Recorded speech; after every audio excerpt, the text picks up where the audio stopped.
Assalamualaikum warahmatullahi wabarakatuh. Kami dari kelompok 1 akan mempresentasikan hasil diskusi kami mengenai penilaian autentik. Kelompok 1 terdiri dari Hermalia Putri, Mila Lestari, Nida Zahra, dan Rusnia Ika Pratiwi. Kali ini saya akan membahas mengenai taksonomi Bloom.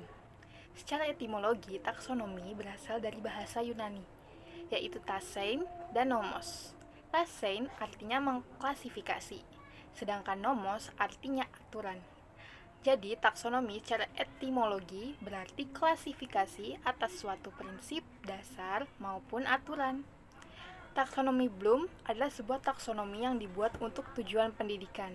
Taksonomi yang pertama kali diciptakan oleh Benjamin S. Bloom pada tahun 1956 ini bertujuan sebagai dasar untuk merumuskan kurikulum dan pembelajaran. Taksonomi ini dibagi menjadi ke dalam 3 domain atau 3 ranah. Yang pertama, ada ranah kognitif. Ranah kognitif ini merupakan ranah yang berisi mengenai perilaku yang menekankan aspek intelektual seperti pengetahuan, pengertian, dan keterampilan berpikir. Ranah kognitif sepenuhnya akan berhubungan dengan kemampuan dan kecerdasan otak. Ranah ini terbagi menjadi ke dalam 6 tingkatan proses belajar dan berpikir. Belum membagi domain kognitif ini ke dalam 6 tingkatan dan terdiri dari 2 bagian. Bagian yang pertama berupa pengetahuan, yaitu dari kategori 1, dan bagian kedua berupa kemampuan dan keterampilan intelektual dari kategori 2 sampai kategori 6. Nah, dari 1 sampai 6 ini, yang bagian 1 berisi pengetahuan, yaitu seperti mengutip, menyebutkan, menjelaskan, menggambarkan, membilang, mengidentifikasi, dan sebagainya. Kemudian yang bagian kedua ada dari C2 sampai C6, yakni pemahaman, aplikasi, analisis, evaluasi, dan kreasi. Dalam pemahaman, ini bisa dari memperkirakan, menjelaskan, mengkategorikan, mencirikan, merinci, mengasosiasikan, membandingkan, dan seterusnya. Kemudian dari aplikasi, yaitu memerlukan, menyesuaikan, mengalokasikan, mengurutkan, menerapkan, menentukan, menugaskan, memperoleh, dan sebagainya. Analisis, yakni menganalisis, mengaudit atau memeriksa, membuat blueprint, membuat garis besar, memecahkan, mengkarakteristikkan, membuat dasar pengelompokan, dan sebagainya. Dari evaluasi, dari mempertimbangkan, menilai, membandingkan, menyimpulkan, mengkontraskan, mengarahkan, mengkritik, menimbang, mempertahankan, memutuskan, dan sebagainya. Dan yang terakhir, kreasi, yakni mengabstraksikan, menganimasi, mengatur, mengumpulkan, mendanai, mengkategorikan, mengkode, dan sebagainya.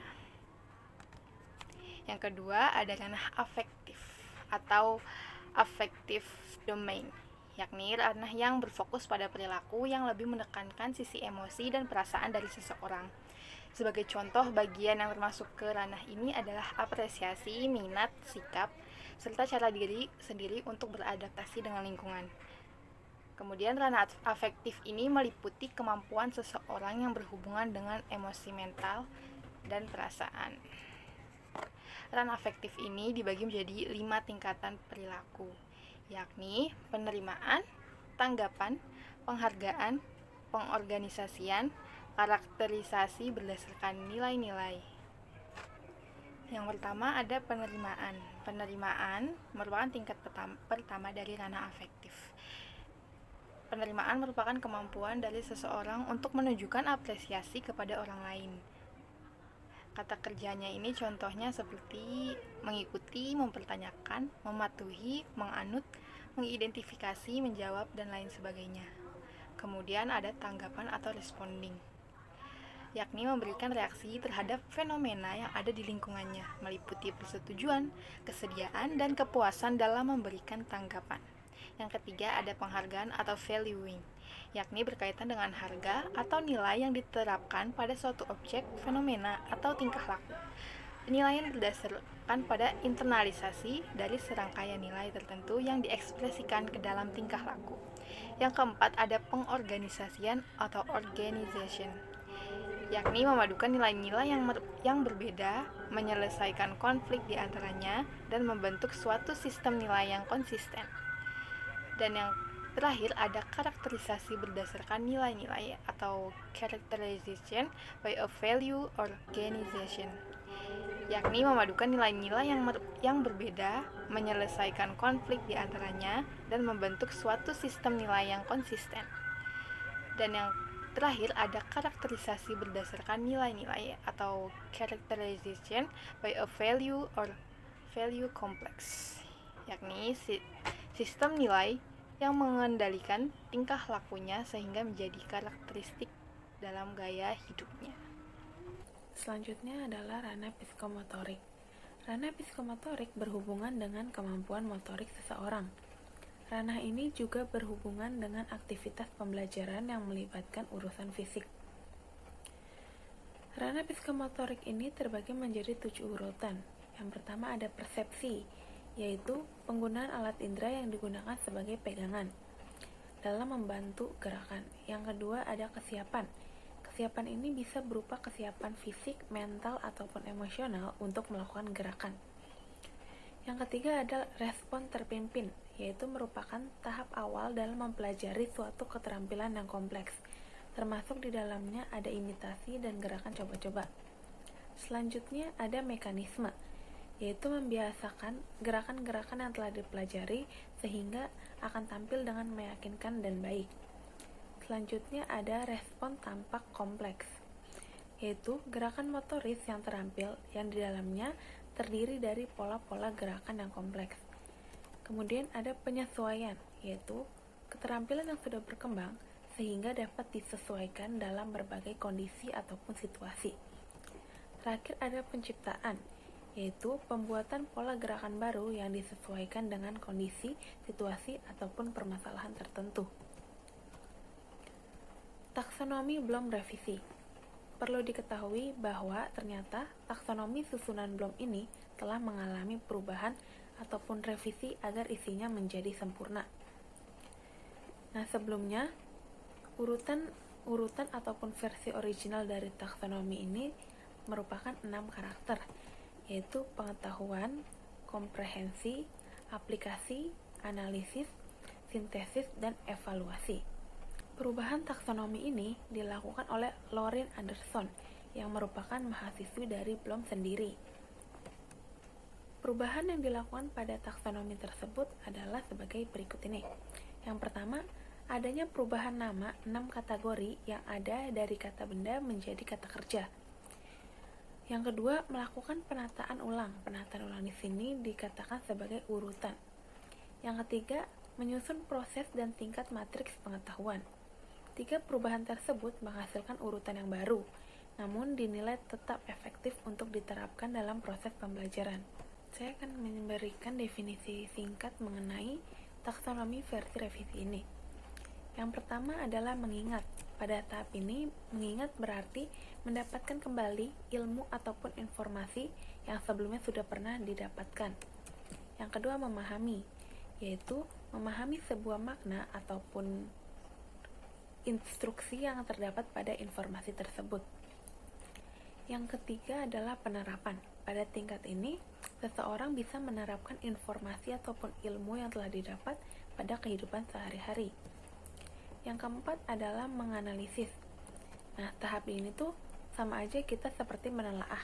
Pada tahap ini, seseorang dapat menentukan mana yang fakta dan mana yang opini, ataupun dapat menentukan mana materi yang mudah dipahami dan mana materi yang sulit untuk dipahami. Selanjutnya adalah menilai. Tahap ini juga dapat dikatakan sebagai tahap evaluasi. Pada tahap ini, seseorang dapat memberikan penilaian mengenai ilmu, ide, ataupun informasi yang didapatkannya. Dan yang terakhir adalah menciptakan. Tahap ini merupakan tahap paling tinggi di mana seseorang dapat menciptakan sebuah struktur baru ataupun bagian-bagian tertentu. Ini menjadi kemampuan tertinggi yang bisa dimiliki seseorang dalam proses pembelajaran yang telah dilaluinya.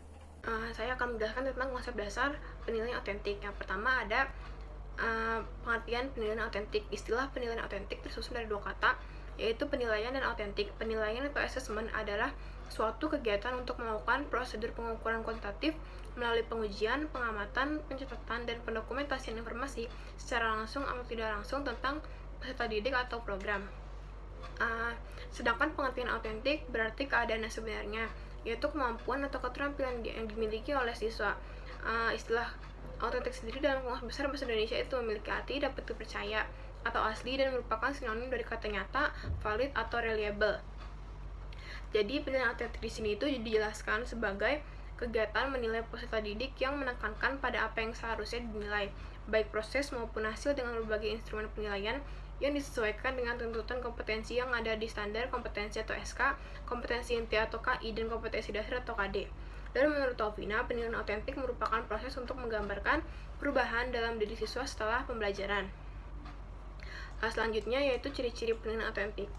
Jadi ciri-ciri penilaian autentik menurut Kunandar yaitu yang pertama harus mengukur semua aspek pembelajaran, yaitu kinerja dan hasil atau produk.